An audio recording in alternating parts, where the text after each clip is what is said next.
अस्सलाम वालेकुम दोस्तों, जैसा कि आप जानते हैं कि कोरोशन की पिछली किस्त आए हुए काफ़ी ज़्यादा वक्त गुजर चुका है, तो सबसे पहले हम कोशिश करेंगे कि थोड़ा सा याद किया जाए कि पिछली किस्त में कौन से अहम वाक़यात रूनुमा हुए थे, यानी कि एपिसोड नंबर 24 में हमें क्या कुछ देखने को मिला था। उसके बाद हम बात करेंगे आने वाली दो आखिरी इकसात की, यानी कि एपिसोड नंबर 25 और 26 की, कि इन इकसात में कौन से बड़े वाक़यात दिखाए जाएंगे जो कहानी को एक नई सीमा देने वाले हैं।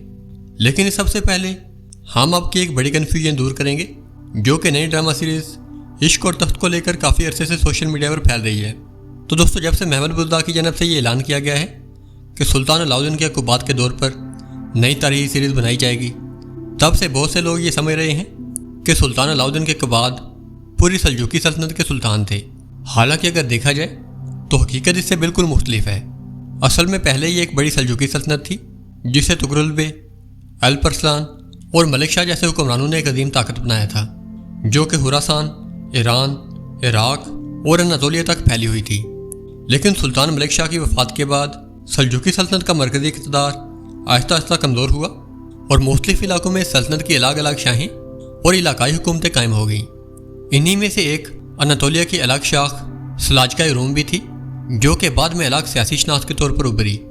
इस रियासत के बानी सुलेमान बिन कुतलमिश थे, लेकिन उनका ताल्लुक भी इसी ख़ानदान से था, यानी कि सुल्तान अलाउद्दीन के हुकूमत पूरी सल्जूकी सल्तनत के नहीं बल्कि रोम के इसी छोटे से हिस्से पर वाक़ई रियासत सलाजका रूम के सुल्तान थे। और जाहिर है कि सल्जूकियों की मुकम्मल तारीख काफ़ी पेचीदा और इंतहाई दिलचस्प है, क्योंकि इस तारीख में ख्वारिज़मी सल्तनत, बाद में मंगोलों, इल्हानियों, तुर्क बैलियक्स और फिर उस्मानियों के अरूज का सफ़र जुड़ता है।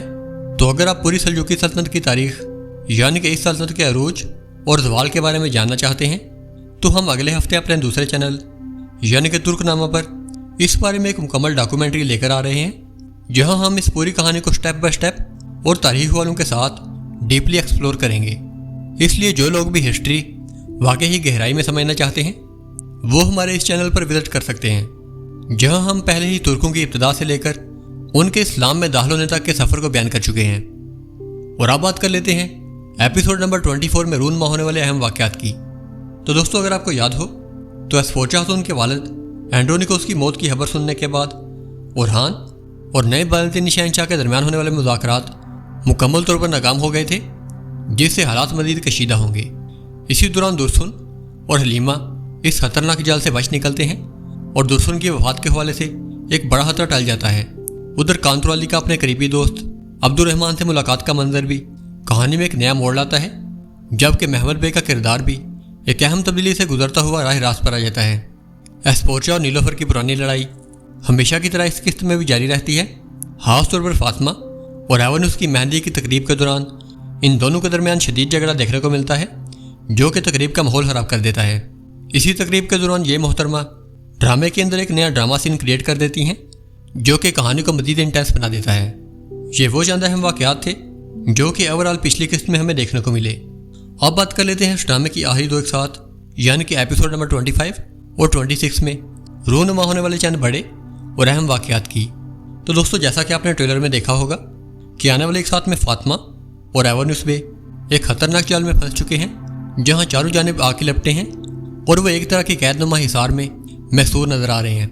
लेकिन हम आपको ये वादे करते चलें कि इन दोनों को किसी न किसी तरीके से जिंदा बचा लिया जाएगा और इनका इंजाम इस तरह खौफनाक नहीं होगा जिस तरह ट्रेलर में दिखाया गया है। नंबर 2, जैसा कि हम आपको पहले भी आगाह कर चुके हैं कि मुमकिन है कि आने वाले एक साथ में एस्फोचा खातून को हमला दिखा दिया जाए, जो कि इस कहानी में एक नया मोड़ साबित होगा। तो मुमकिन है कि आखिरी किस्त में हमारी ये बात भी दुरुस्त साबित हो जाए।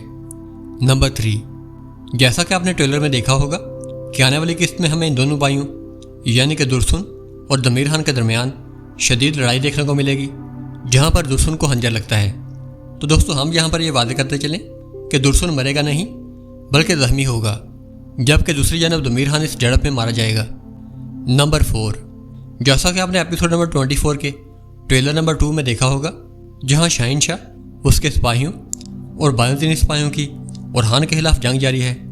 अगर वाज़ेह तौर पर देखा जाए तो यहाँ ओरहान के पास सिपाहियों की तादाद बहुत कम होगी, लेकिन दोस्तों उसकी हिकमत अमली बहुत मजबूत होगी और यहाँ पर वो एक शानदार जंगी चाल चलेगा, जिसमें वक्ती तौर पर वो सिपाही तैयार करेगा ताकि दुश्मन को जंगल के अंदर खींचकर ट्रैप किया जा सके।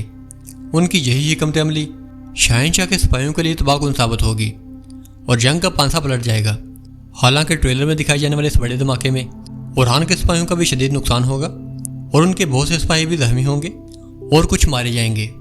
लेकिन हम यहाँ पर यह वादे करते चलें कि आने वाले एक साथ में शहंशाह भी मारा जाएगा, उसका बेटा जिगत भी मारा जाएगा और दमीर खान भी मारा जाएगा। मजीद ये कि फातिमा और एवरनेस के दरमियान नाराज़गी भी खत्म हो जाएगी। तो दोस्तों, उम्मीद है कि आपको ये वीडियो पसंद आई होगी। वीडियो अच्छी और इन्फॉर्मेटिव लगी हो तो इसे लाइक करें और हमारे चैनल को सब्सक्राइब करें। मैं मिलूँगा आपको ऐसी ही एक नई वीडियो में। तब तक के लिए अल्लाह हाफिज़।